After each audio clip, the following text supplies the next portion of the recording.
You whisper something. No one is in the room. Your lips move almost invisibly. Where did I leave my keys? The words disappear into the silence before anyone else can hear them. Then, without thinking, you answer yourself. For a moment, two voices seem to exist inside a single mind. One asks. The other responds. The exchange lasts only seconds. Yet hidden inside that ordinary moment is one of the strangest behaviors in the entire animal kingdom. Because among billions of species that have lived on Earth, only one spends so much time talking to itself. Most people think self-talk is a bad habit. Something children do before they learn to think properly. Something adults should hide. A sign of distraction, or worse. That isn't what the evidence suggests. In fact, researchers have begun to suspect something far stranger. The voice inside your head may not be a flaw in human psychology. It may be one of evolution's greatest inventions. And without it, civilization itself might never have existed. Long before cities rose from stone, before books, before writing, before history remembered its own beginning, there were only small groups of humans moving through forests and open grasslands. Every day demanded impossible decisions. Which path was safest? Which berries were poisonous? Should they chase the herd or conserve what little energy remained? Mistakes were rarely corrected. They were remembered by those who survived them. Most people imagine intelligence as something that happens silently. A bigger brain, better memory, sharper vision. But perhaps intelligence changed in a quieter way. Perhaps one day, someone heard themselves think, not as a vague feeling, not as instinct, but as language. A thought became a sentence, a possibility became a conversation, and suddenly, the human brain discovered something extraordinary. It no longer needed another person to solve a problem. It could simulate one.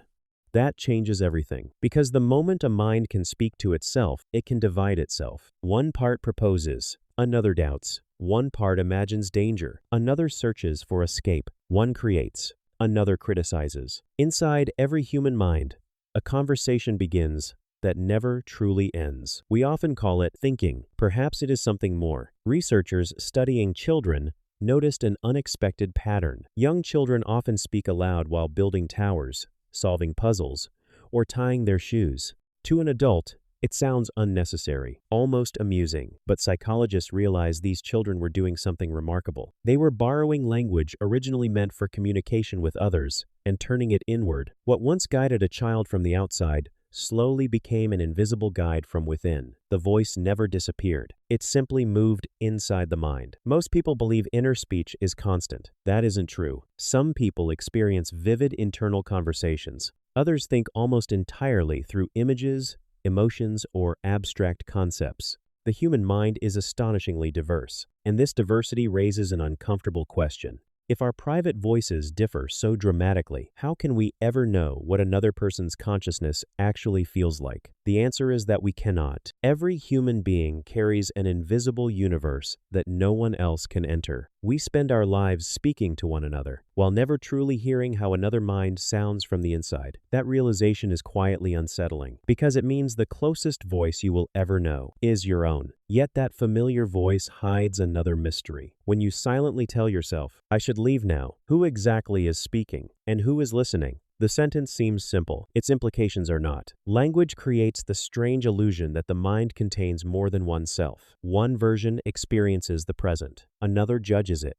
Another remembers the past. Another imagines futures that may never exist. Neuroscientists describe these as interacting cognitive systems, rather than separate people. But the experience feels astonishingly personal. Your brain has become both narrator and audience, author and reader, question and answer, a single organ performing a dialogue with itself. And perhaps that dialogue is the reason humans can imagine things that do not yet exist. Researchers studying elite athletes noticed something curious.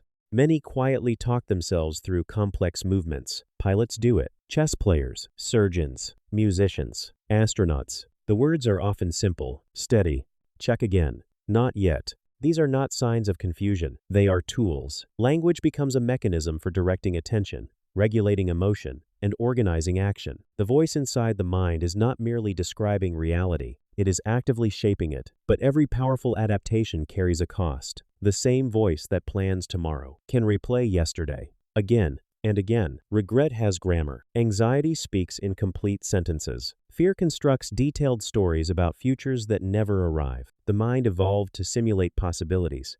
Sometimes it forgets how to stop.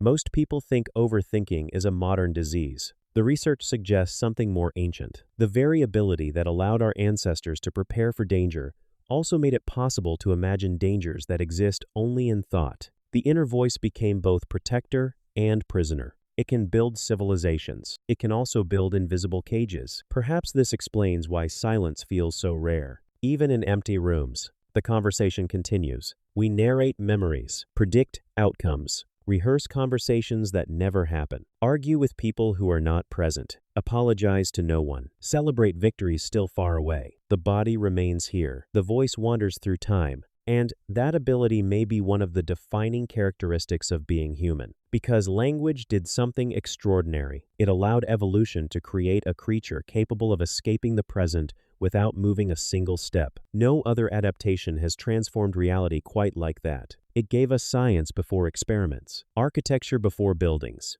music before instruments, stories before civilizations. Every human achievement begins twice. First, in the invisible conversation, then in the physical world, which leads to a realization that is difficult to ignore. Perhaps the most important dialogue you will ever hear is one no one else can hear at all. Not because it tells you who you are, but because, moment by moment, it helps decide who you become. And maybe that is why humans spend so much of life talking to themselves. Not because the mind is lonely, but because consciousness was never designed to be silent. It is a living conversation, trying to understand the only mystery it can never fully step outside of, itself.